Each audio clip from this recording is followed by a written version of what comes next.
ఫిలిప్పీయులకు రాసిన పత్రిక 2వ అధ్యాయం 2వ వచనం. మీరు ఏక మనస్కులగునట్లుగా, చూడండి, ఇక్కడ మీరు ఏక మనస్కులు అగునట్లుగా, ఏక ప్రేమ కలిగి, ఏక ప్రేమ కలిగి, ఏక భావము గలవారుగా ఉండి, ఏక భావము గలవారుగా ఉండి, ఒక్కదాని యందే మనస్సుంచుచు, ఒక్కదాని యందే మనసుంచుచు, నా సంతోషమును సంపూర్ణము చేయుడి. నా సంతోషమును సంపూర్ణము చేయుడి. సంఘమంతా ఒకే దర్శనముతో కలిసి పని చేయాలి. సంఘమంతా ఒకే దర్శనమును కలిగి ఆ దర్శనాన్ని నెరవేర్చుకోవడానికి ఐక్యత అనే ఒక గొప్ప శక్తి ఇక్కడ మనకున్నది. యూనిటీ, ఐక్యత. అందుకే ఇక్కడ ఏమన్నాడు, మీరు ఏక మనస్కులు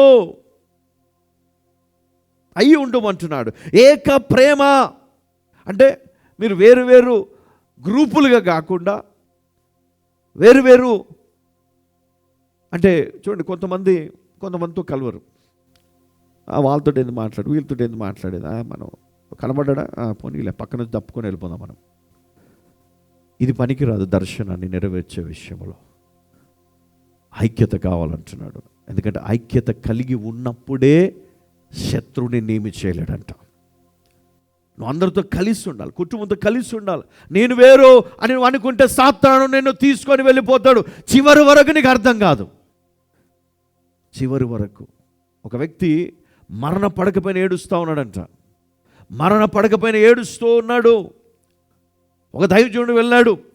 చివరి క్షణాల్లో మరి ఆయన కోరుకున్నాడు, నాకు ఒక పాస్టర్ కావాలి నా కొరకు ప్రార్థన చేయడానికి, నాకు ఒక పాస్టర్ కావాలి ప్రార్థన చేయడానికి. అంటే అప్పటికప్పుడు మరి ఇక్కడ ఎవరు లేనప్పుడు మరి వీళ్ళు ఏం చేశారంటే, మరి అక్కడ కింద ఒక చిన్న ప్రేయర్ హాల్ ఉంటుందంట.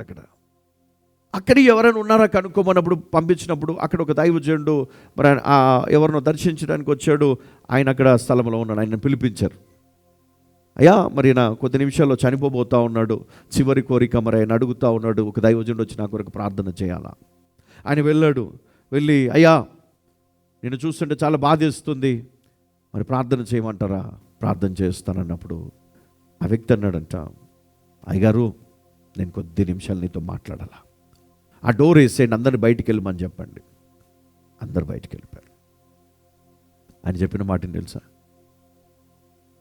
ఆ దైవజనుడి ముఖాన్ని చూస్తూ, అయ్యా నా వాక్యము నాకు నేర్పించింది, ఒక దైవజనుడు తండ్రికిని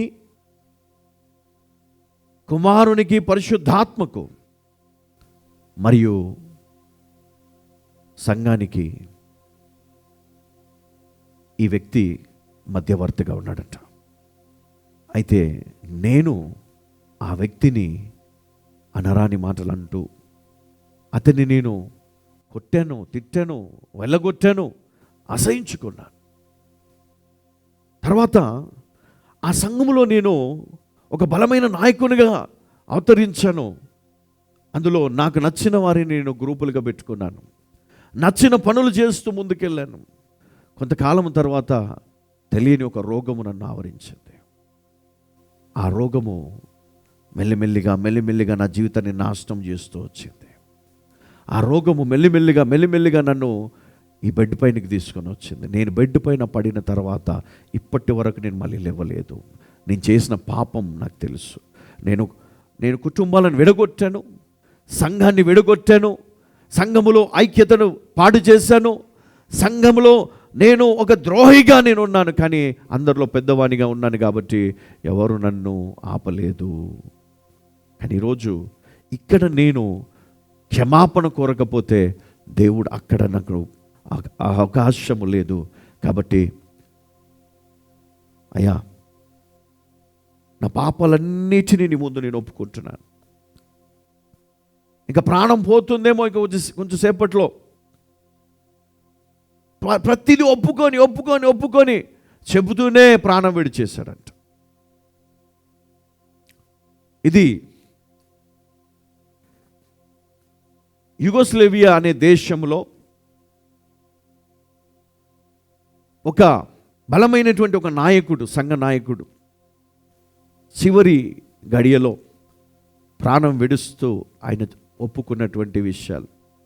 ఆ దైవజనుడు ఆ తర్వాత అనేక సందర్భాల్లో ఆ మాటలు గుర్తు చేసుకొని ఆయన బాధపడ్డాడు. అంటే బ్రతికున్నప్పుడు ఆరోగ్యము, ఐశ్వర్యము, ఘనత, అధికారము ఉన్నప్పుడు మనము దేవుని నిర్లక్ష్యం చేస్తాం, ఐక్యతను నిర్లక్ష్యం చేస్తాం, సంఘ ఐక్యత, కుటుంబ ఐక్యతను పాడు చేస్తూ ఉంటాం, డిస్టర్బ్ చేస్తాం. కానీ ఎవరైతే అందరినీ కలుపుతారో, ఐక్యత చూడండి, సమాధానపరచువాడు ఎవరిని చూస్తాడంట? హల్లెలూయా. మనం ఎట్లా ఉండాలి? ఐక్యత కలిగి ఉండాలి. అందుకనే మీరు ఏక మనస్కులై ఉండాలి, ఏక ప్రేమ కలిగిన వారుగా ఉండాలి, ఏక భావము గలవారుగా ఉండాలి. సంఘమంతా ఒకే దర్శనముతో కలిసి పని చేయాలంట. అప్పుడు దేవుని చిత్తము నీ ద్వారా నెరవేరుతుంది. అది ఎంత గొప్ప ధన్యత మనకు. ఏమో నీవు సంఘాన్ని పాడు చేస్తున్నావేమో, కుటుంబాల్లో చిచ్చులు పెడుతున్నావేమో, ఒకరి మీద ఒకరికి ద్వేషం, ఒకరి మీద ఒకరికి కొట్లాటలు పెడుతున్నావేమో, వారికి మంచి పేరు వచ్చిందని వారిపైన చెడు చెప్తున్నావేమో. అదే నీకు ఉరితాడవుతుంది, జాగ్రత్త. అదే సర్పమై నిన్ను కాటేస్తుంది ఒకరోజు.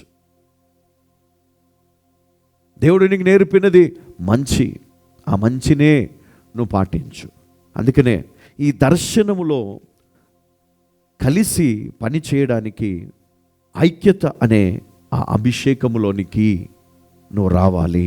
అందుకనే ముందుగా మరి మనకేమి జ్ఞాపకం చేశాడంటే ఆత్మీయ పునరుజ్జీవనం, అంటే స్పిరిచువల్ రివైవల్, తిరిగి పునరుత్థానం చెందాలి, తిరిగి బ్రతకాలి. హల్లెలూయా, హల్లెలూయా. ఈ మెసేజ్ మీ చరిత్రను మార్చే మెసేజ్. నేను చెప్తున్నా, వినేసి మళ్ళా అదే ఎప్పట్లాగే మర్చిపోయి వెళ్ళిపోయినాం అనుకో. వాక్యంలో ఉన్నది స్పష్టంగా, నాశనం, నా ప్రజలు జ్ఞానము లేక నశించిపోవుచున్నారు అన్నాడు ఆయన. నా ప్రజలు జ్ఞానము లేక, చదువుకోలేదు అంటారు కొంతమంది. ఒకప్పుడు పుట్టిన వాళ్ళంతా చదువుకోలేదండి, కానీ ప్రవక్తలుగా వారు బ్రతకలేదా? గొప్ప కార్యాలు చేయలేదా? అప్పుడు స్కూళ్ళు ఉన్నాయా? కాలేజీలు ఉన్నాయా? ఇంజనీరింగ్ కాలేజెస్ ఉన్నాయా? ఏం లేవు. దేవుని జ్ఞానం.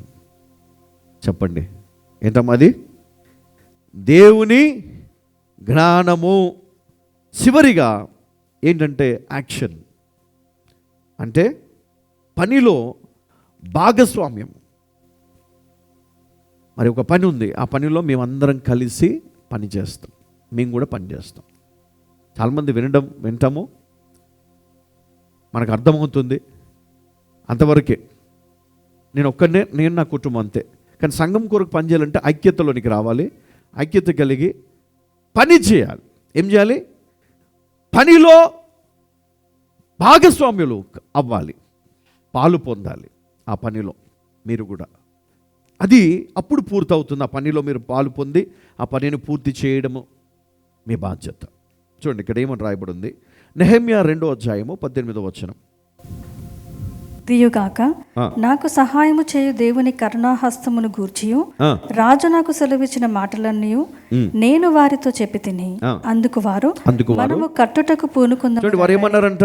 ఆ పనులన్నీ ఉన్నాయి మనకి, ఇట్లా మనం చేయాలి అని చెప్పినప్పుడు ఇక్కడ మనము కట్టుటకు పూనుకుందాము రండని చెప్పి ఈ మంచి కార్యము చేయుటకై బలము తెచ్చుకొనిది. రైట్, ఒక మంచి కార్యం కదా ఈ నెహెమ్యా.